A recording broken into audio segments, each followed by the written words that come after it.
name is Fire Alarm Harms, and I will be fighting Fast Eddie Felsen. And yeah, what do you want to know? Standing in the red corner tonight at 145 pounds with a record of 4 wins and 4 losses, Fire Alarm Harms!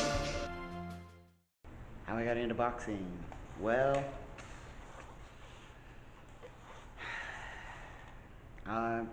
growing up, I was smaller, so I got picked on a lot. I got made fun of, so that kind of motivated me, to want to learn to fight. Yeah, I didn't really fit in that much. I didn't like all the other things that everybody else liked. Boxing proved that I was just as good as the other guys.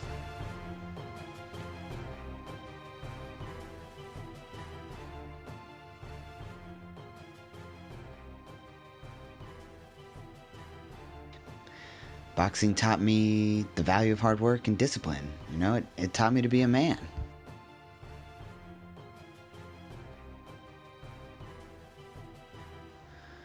And the boxing gym, it really gave me something that I didn't have anywhere else.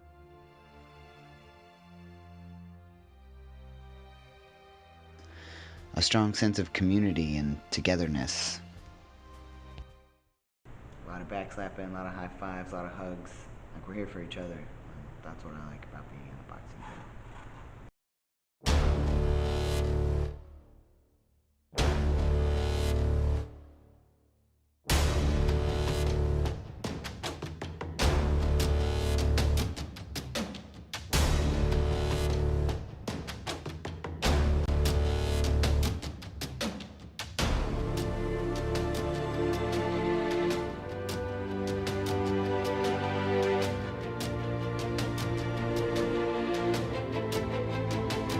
And in the blue corner, coming in at 144 pounds with a record of 6 wins and 2 losses, that's Eddie Felsen!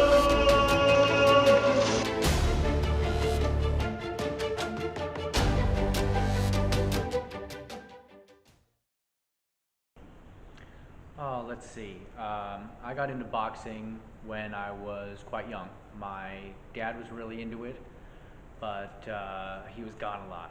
So when he did come to town, we spent a lot of time in the gym together. It's kind of our way of getting time together away from everything else. So he got me into it. He was a good boxer, and I've just kind of stayed with it. Oh, the gym's a really good place. It's a good place. It's a healthy place to be there. You've got a lot of your friends with you. Having the guys around is really amazing. It's a whole team, really, because it's one guy out there boxing, but behind him there's a coach and everybody he trains with, and without them it just wouldn't be the same. You can't just get that at home. So being in the boxing gym really feels like you can just let go and be yourself around your friends, around your guys. When Dad was away and we didn't have time to go to the gym, Mom didn't know what to do with me, so she put me in Boy Scouts. And that was a really good thing for me because it got me around other guys, and we learned to play off each other and get comfortable just being guys around each other. We're all in it together to do one thing. We razz each other and we fight a little bit, but we're all there as one unit. I'm Fast Eddie Felsen, and I'm going to take on Fire Alarm Harms.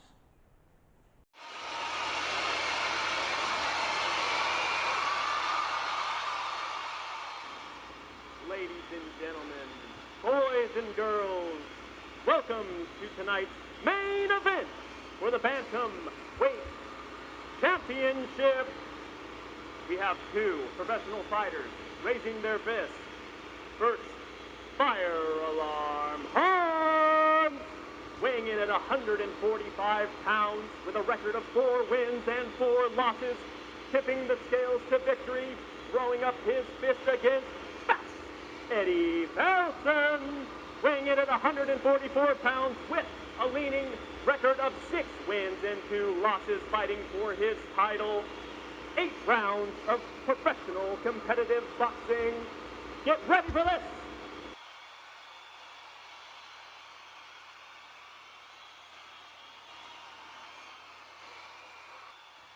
Boxing, it's so simple and honest. You get up into that ring and you're exposed. And you find out what kind of man you really are.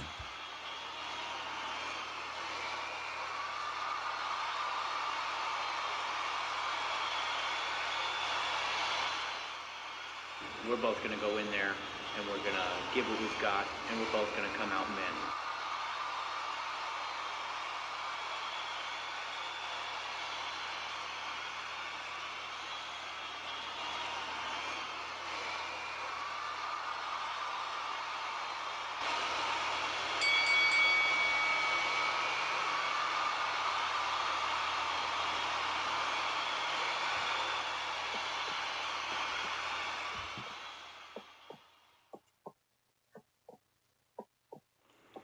You know, I think I want to prove that I don't have to prove anything.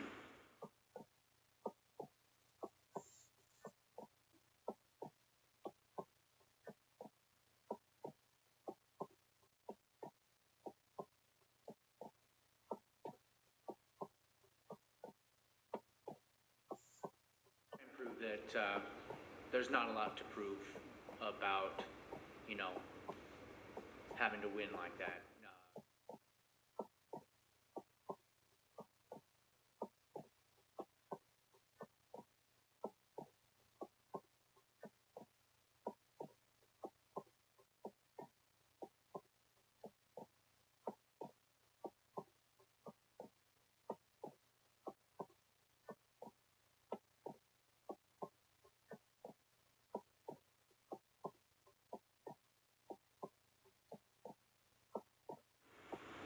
I want to show everybody that there's a spectrum of masculinity and we can all perform it differently.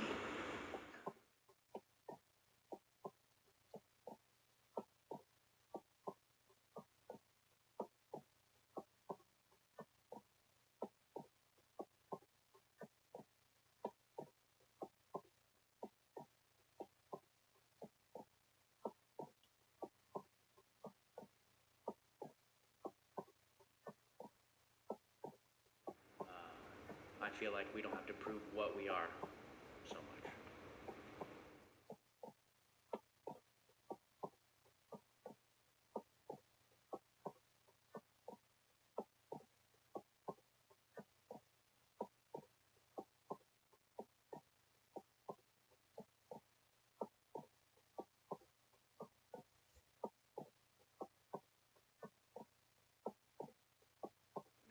I believe that masculinity is more of a spectrum, and we're all on it somewhere.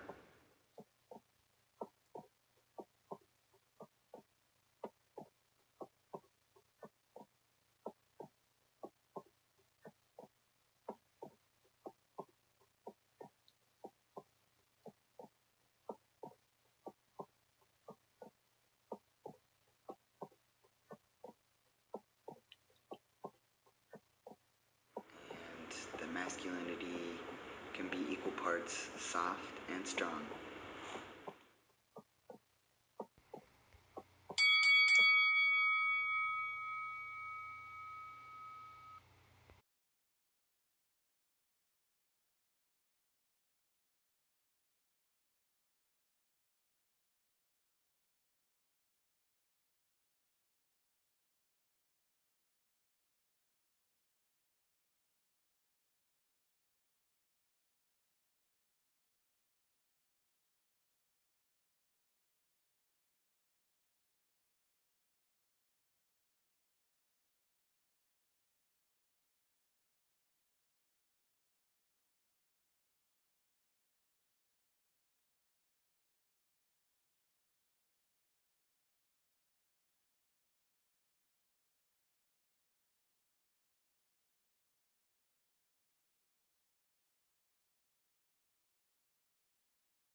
Sorry, had my microphone off. As I was saying, I technology is obviously too much for me this evening. I'm a little nervous. Sorry, had my microphone off. But I appreciate everybody's flexibility with all of this. So thank you. Thank you so much. I'm hoping the sound is okay for everyone. I can see your comments coming in, so I'll be able to answer some questions here quickly. But first, I wanted to just send out a few thank yous, um, here and there. First of all, thank you to everyone for tuning in. This evening. I certainly appreciate your support. It doesn't go unnoticed, and that's definitely one thing that I've loved about being a grad student at CSU in Chico is the huge amount of support that I have had from everybody, from the student body and staff and faculty as well. Um, to begin with my thank yous, I'm going to start by saying a thank you to my committee team. First off, Lauren Ruth, my committee chair.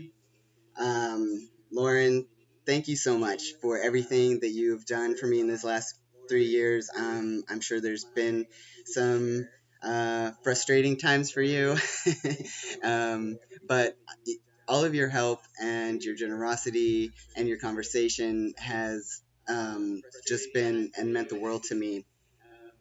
Um, in addition to that, I also want to say thank you to opening my eyes to so many new possibilities in making art and expanding beyond like the traditional sculptural forms.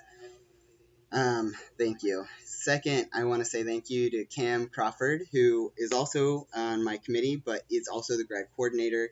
Cam, you were the first face I saw when I visited the campus before applying, and you are a huge reason in my deciding to come to CSU in Chico. Um, uh, Sorry, I'm getting uh, Cam, in addition to that, I've thoroughly appreciated your conversation, your generosity, and your support. You, I feel like, have always been in my back corner, and I appreciate that.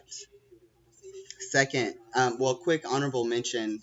I want to say thank you to Rachel Middleman, who's on sabbatical now, but she was on my committee for the first year until, of course, she went on sabbatical. Second, I want to say thank you to Kelly Lidner, who used to be the gallery curator, the UAG gallery curator. Kelly, thank you so much for always having your door open and letting me wander in just to say hi or to unpack some some craziness. Thank you, Kelly. You have meant the world to me, and I truly appreciate all that you have done for me during my time here at CSU Chico. Second, um, I would also like to say thank you to Trevor. I don't know if he was able to tune in, but Trevor has been he's played such a huge role, a significant role for me. He's been a peer, he's been a mentor, a teacher, and he's also been an extended family member, a big brother type. He's opened his doors to me. He's let me crash on his couch, and I've felt completely honored to have been a part of his family with Sienna, Apollo, and Celine. Thank you so much, Trevor. Yellow beanies for life. Um, okay, and quick little honorable mentions too. I want to say thank you to Hope Blackwell for your contribution in this project and just for being a friend. You've been such a great friend, and I've appreciated all that you've done for me in the time that you've been here. I also want to thank Sean. Sean is the other boxer in this film, and he has always made himself available, and he's always been down and just really great. And on that note, I would also like to thank Katie Applebaum. You introduced me to Sean, and I love you, girl. Um, okay, next, I want to thank Sherry and David Hopper for just being a part of the CSU Chico art community, and most specifically for your contribution to the visiting artist program that we have here. That program has supplied so much. Um, to me, it's been such an invaluable resource. I could not be more grateful to have had that opportunity. Of the artists, I also want to throw a shout out to, God knows if they're watching now, Bustamante. Her video works have definitely played a role in influencing me. EJ Hill, thank you so much for your kindness, and for your empathy, and for answering my emails like months after you visited us when you probably could have just forgotten that we all existed. You were there, you offered advice, and showed me some books to read and podcasts to listen to. So I appreciate that. Edgar Arsenault, also want to say thank you. You were the first artist I picked up, and after that, I was like, I'm picking up every artist that comes, and you supplied me with a lot of good information that I will take with me as I leave grad school. I also want to thank Genevieve Gaignard. I am so grateful to have had the opportunity to meet you. Let's keep this joke going. Kathy Lou, also, you were the last artist I got to meet, and you really helped me work out some final issues. I definitely appreciate it. And then also in that lineup, though not a working artist, still very notable mention, John Spiak. You have provided so much support and kindness to me that has not gone unnoticed, and I'm so appreciative of everything that you've done. I definitely feel like I've got you in my back corner there. Now, to move on to probably the more emotional one, so I'm going to hopefully be able to maintain composure here. I want to thank my rock solid, my ride or die, my down ass, my partner in crime, Betsy.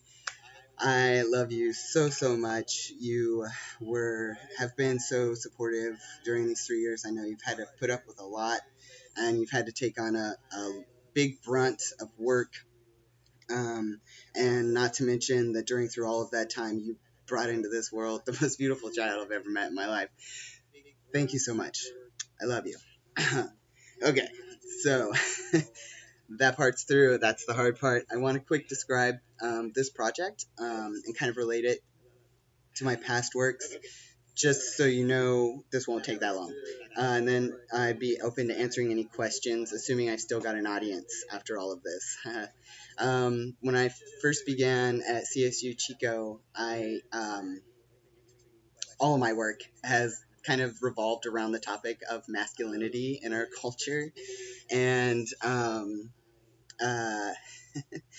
I'd say when I first started out that that passion was fueled by anger mostly, and I was just angry at the male privilege that exists in this world. But stay with me, don't leave just yet, if that angers you.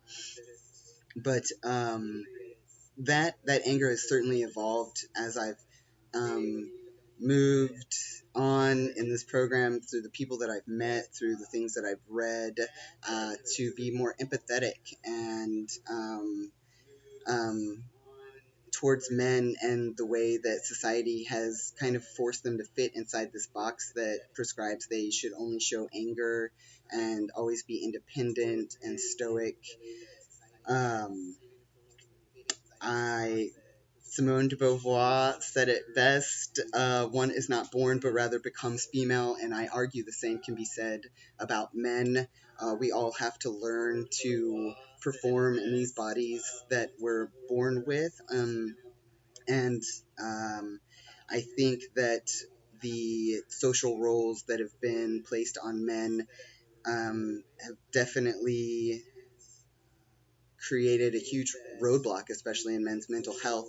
And if you don't agree with me, look at the suicide rates in teenage boys from 15 to 24, and even the suicide rates in men in their 50s to 60s, which has doubled since the late 90s. Though there's no hard evidence to prove what I'm about to say. I do think a lot of it has to do with the fact that men are too afraid to show emotion towards another man, especially that men believe that sadness and empathy are women's emotions, and I argue that they are human emotions, and you shouldn't be afraid to express and show those emotions outwardly because men, you're human too. Thank you so much again. Questions? I've got the chat box open. I think there might be a little bit of a lag, but I'll try and answer any that come. So feel free to type away and I'll see.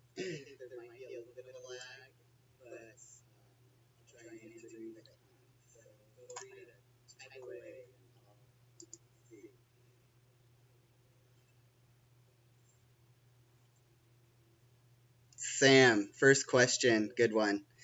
Do you think this work with masculinity has given you a different perspective on femininity? No. That's a good question, Sam. I don't think so. I mean, yeah, I still think that women are put into a box, and um, but and I know it's slow going, but I think women are really making strides. I just hope that as women gain control of the world, uh, that they won't feel the need to take on the roles of men only, or maybe that they're more implied to feel to take on the roles of men in addition to their already prescribed roles, I guess. Thank you, Kelly. Thanks, Dave. I'm so glad Dave got to come in. All right. Thank you, Kelly. Thanks, Dave. I'm so glad Dave got to come in. So, any other questions?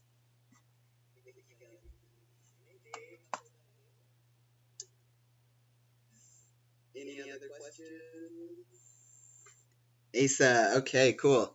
How do you feel that your show has transformed by the unexpected circumstances, the online format, etc.?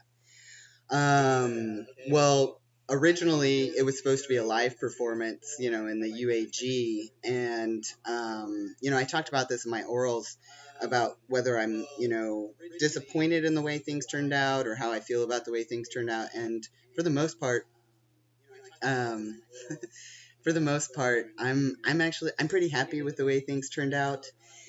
Um, I I wasn't thinking about theatrics so much when I was thinking about it live, um, and I don't know if that was just like a crazy oversight, or if maybe it would have come to me last minute, like it probably would have.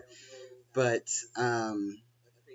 I'm pretty. I mean, it's a learning experience, and I definitely failed at the beginning, but overall, I'm pretty happy with the way things turned out. So thank you for that question, Lauren. Jory, can you talk about the importance of including your body in the work? Why is performance your medium of choice for this work? Yeah. So um, I believe the importance of using my body in particular is because I wanted to show um, that the social structures of masculinity affect us all, that nobody is immune to it. I think it affects women, of course, and it affects people of color, and it affects men, of course, and it also affects non binary people, of which I am. Um, uh, and so I felt it was important to include myself, to show that I'm not immune despite my background and not having grown up with a normal boyhood. I felt it was important to include myself and my body um, because I'm we're not immune, and nor am I. So So, Sam, you say you've got like 12 more questions. Let's go at it. Oh, Dave, back to the question relating to femininity. What do you want to know, Dave? Dave, back to the question relating to femininity. What do you want to know, Dave?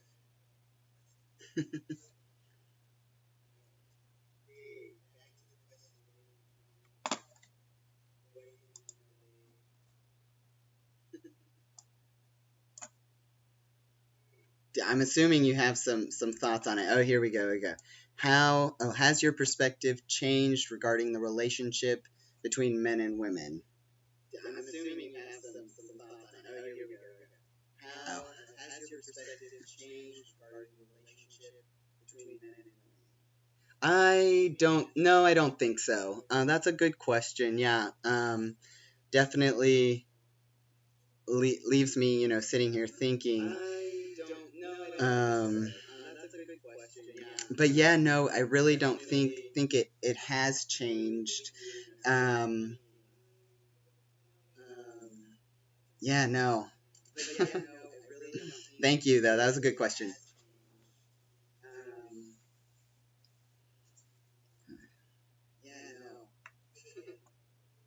Thank you, though. That was a good question. So,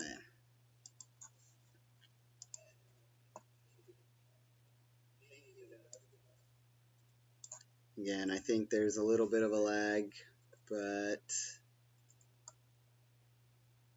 um, open to more questions, Sam, if you've got them.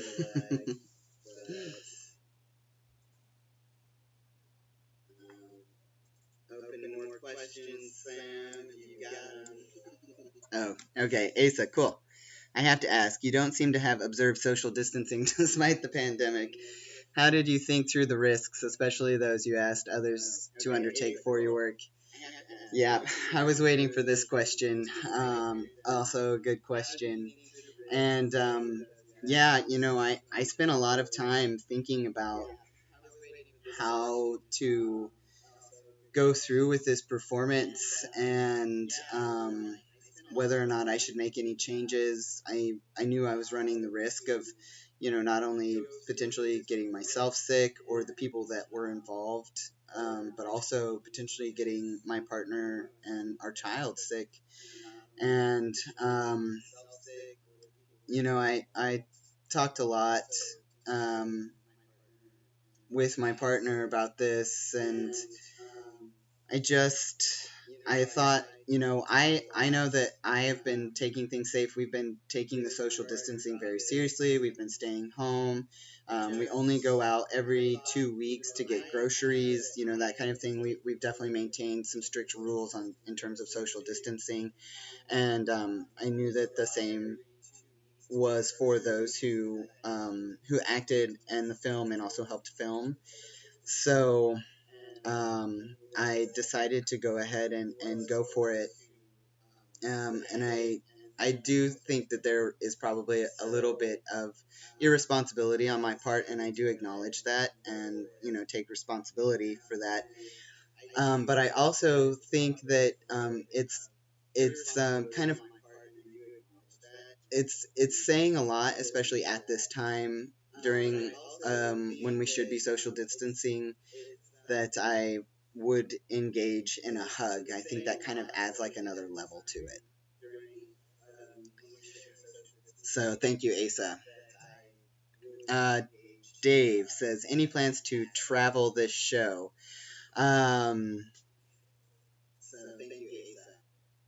yeah, I mean, I would love to. Actually, I would definitely love the opportunity. And now that I've got a little more free time, I'm looking at more opportunities to apply for to get this shown on a larger platform. So yeah. Sam, we talked about where you think women play a role in your work. Besides what you've already said, do you think the work that needs to be done is mostly on the shoulders of men to accept emotions, etc.? That's a good question. Hmm.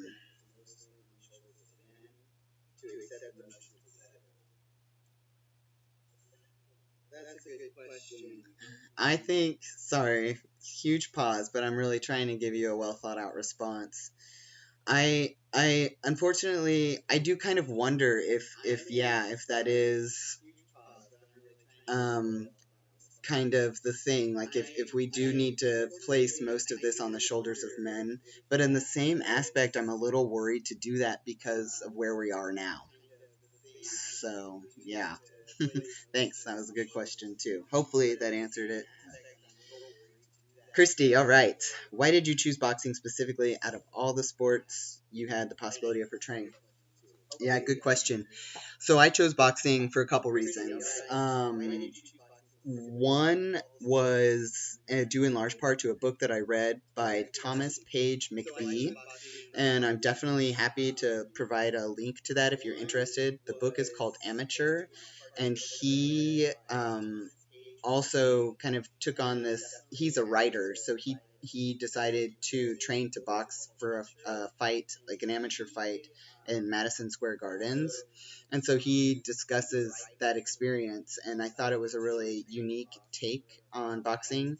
So that kind of got me wanting to look more deep into boxing, and I ultimately decided that that was the way to go when after researching boxing more, because boxing I feel like is really intimate in the fact that it's just two people up in a ring, and they are completely exposed. You can't hide your emotions once you're up there. If you're fearful and you're not good at hiding it, like everybody's gonna see it. And so I think what I liked about boxing was that kind of exposure that the one would have. So good question.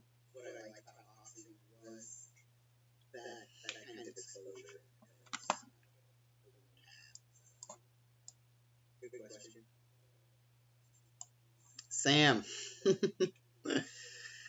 do you plan on more theatrical stuff down the road since it's played such a big role in this work? Hell yeah! Oh my gosh! I'm so excited. Like I had such a learning curve. I have only worked a little bit with photo or video editing skills, but I got to dive more into Illustrator. I got to dive more into Premiere Pro, and I totally, completely went headfirst into Adobe After Effects. And uh, it was both frustrating and really exciting to learn that. And in this process of going through and doing all of this, I've started thinking about all these new um, uh, things that I can do, these new projects I can work on. So I'm really excited to start doing some more filming and things like that, especially at a time like this where we're practicing social distancing and there's not a lot of galleries open. I think video is like a really amazing format. So you don't you can quit whenever, Sam.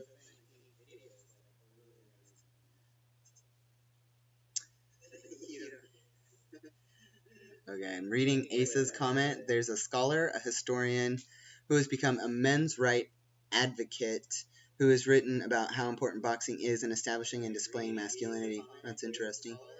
His work is a total mess and could be a good example you're responding to. Oh, yeah, I would totally love that. Email that to me. That'd be great.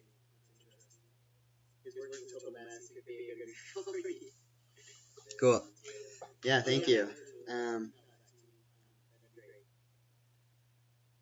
hey, Misty. Cool. Yeah, thank you. Oh, that's a good question. So sorry. Usually I was reading it out loud. You mentioned Simone de Beauvoir. Are there any contemporary philosophers on gender theory you have found important in developing your ideas?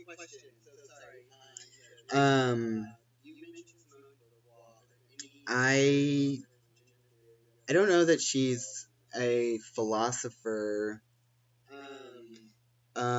And her name is completely escaping my mind. Judith Butler. But she's like a gender studies, I think, professor at Berkeley, I want to say. But she's written a couple books. Um, Bodies That Matter, I believe, is the one. I didn't read it all. It's really heavy. um, that's a really good one. Um, Michael Kimmel, also a gender studies teacher. Sorry, I'm not giving you philosophers. Simone de Beauvoir is like literally the only one I think that I really dove into in terms of philosophers. Um, Niobe Way has done some really interesting work in terms of studying young male development, boys' development. Um, yeah, I think that's a list. If more comes to me, I'm definitely happy to email you. Dave, what do you think of the female MMA fighters and the growing trend of women in contact/violent sports? I think it's great. Yeah, I think it's really unfortunate that it took such a long time to bring women into the MMA field. I forget the guy's name that runs the UFC, and just how he was quoted saying he would never do that until he saw Ronda Rousey fight, who is an amazing fighter. Um, so I definitely like kind of not really on topic with my work particular, but I do think it is interesting, this fascination with fighting in general, and how it can intrigue both men and women.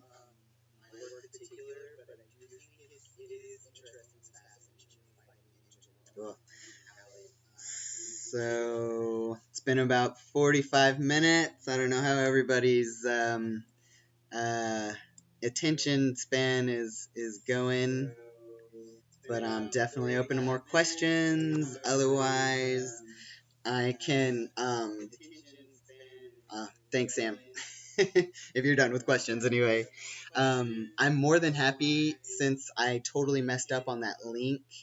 I'll play the video again for those of you that joined in a little late, so you can watch it, and then I'll go ahead and stop the live feed.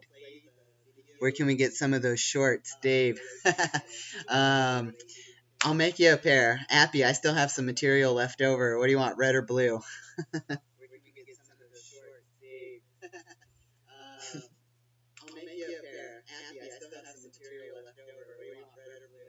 All right. Oh, thank you, Lauren. Thank you so much. It's been a pleasure. Thank you. Trevor, yes. Thank you for coming. Blue. All right, Dave, I got you.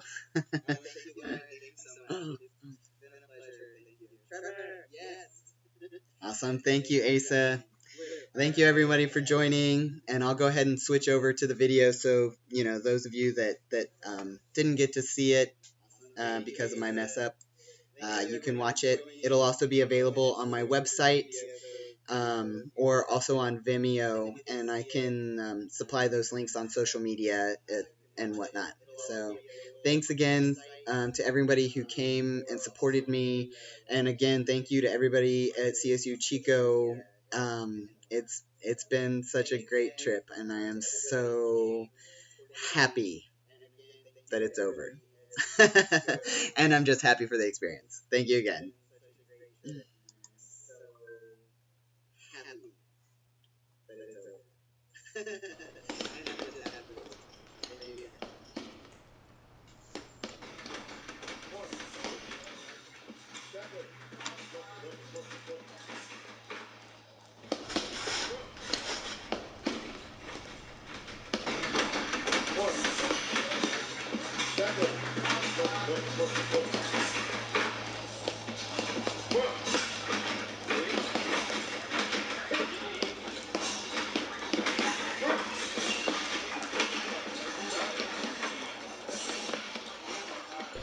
My name is Fire Alarm Harms, and I will be fighting Fast Eddie Belson.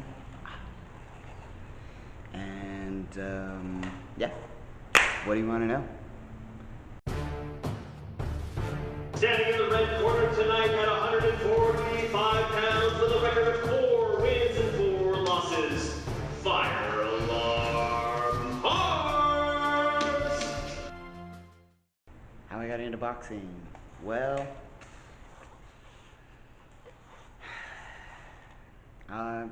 growing up, I was smaller. So I got picked on a lot. I got made fun of. So that kind of motivated me, to want to learn to fight.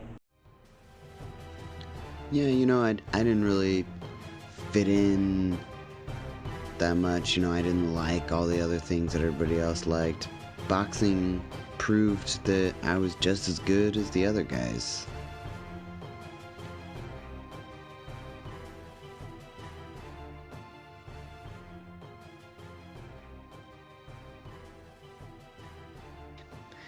Boxing taught me the value of hard work and discipline.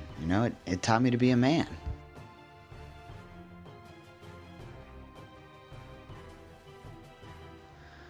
And the boxing gym, it really gave me something that I didn't have anywhere else.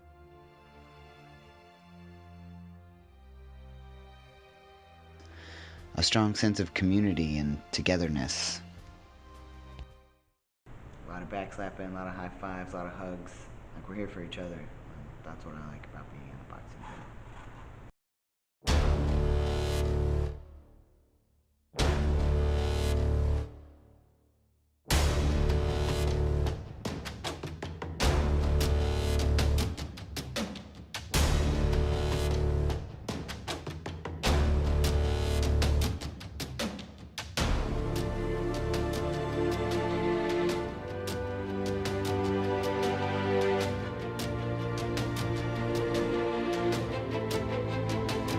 And in the blue corner, coming in at 144 pounds with a record of 6 wins and 2 losses, that's Eddie Pelton!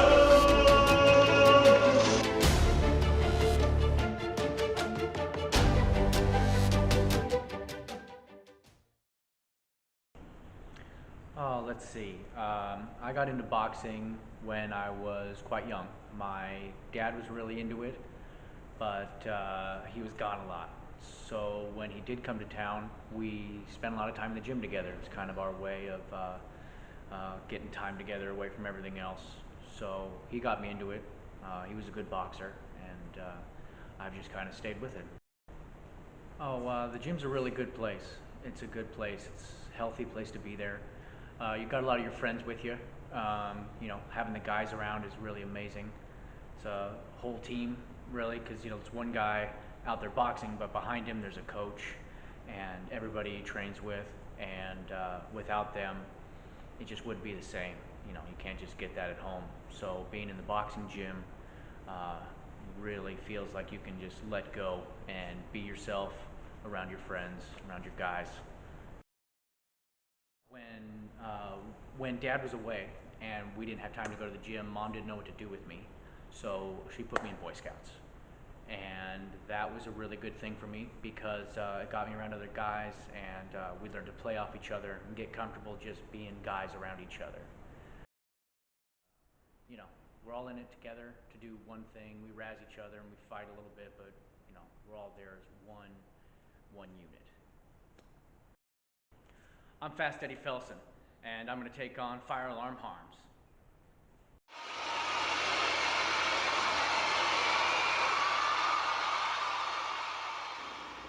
Ladies and gentlemen, boys and girls, welcome to tonight's main event for the Bantamweight Championship. We have 2 professional fighters raising their fists. First, Fire Alarm Harms, weighing in at 145 pounds with a record of 4 wins and 4 losses, tipping the scales to victory, throwing up his fist against Fast Eddie Felson, weighing in at 144 pounds with a leaning record of 6 wins and 2 losses, fighting for his title. 8 rounds of professional competitive boxing. Get ready for this!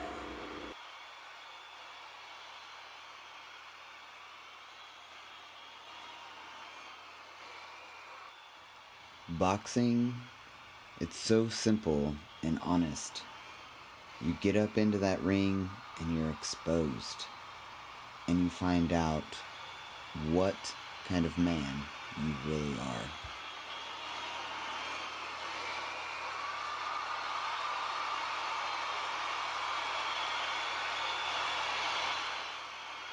we're both going to go in there and we're going to give what we've got, and we're both going to come out men.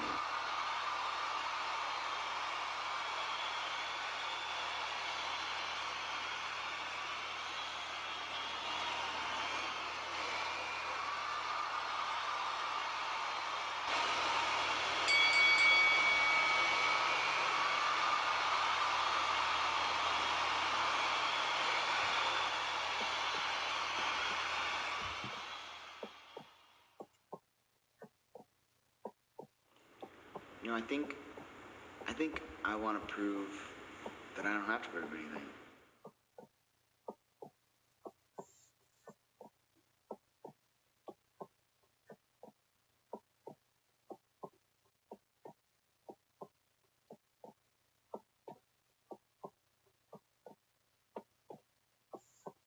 And prove that there's not a lot to prove about, you know, having to win like that.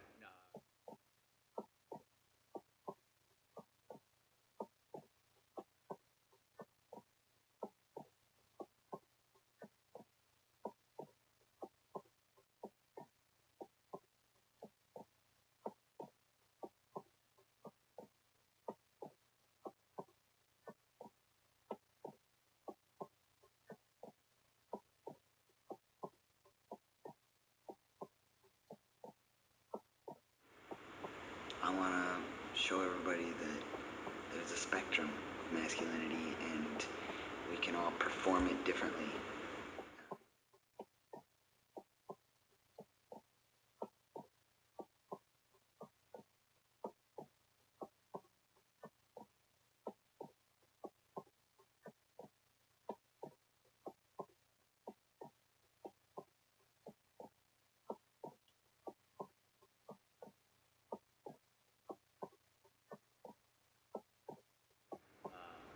I feel like we don't have to prove what we are so much.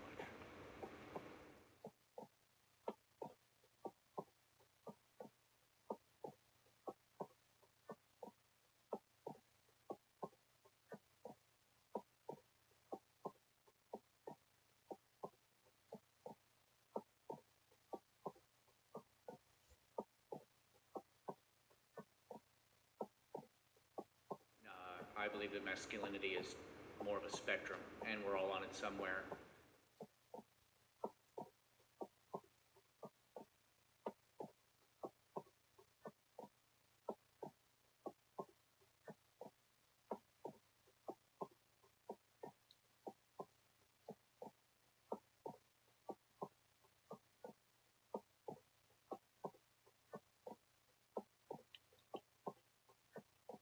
And the masculinity can be equal parts soft and strong.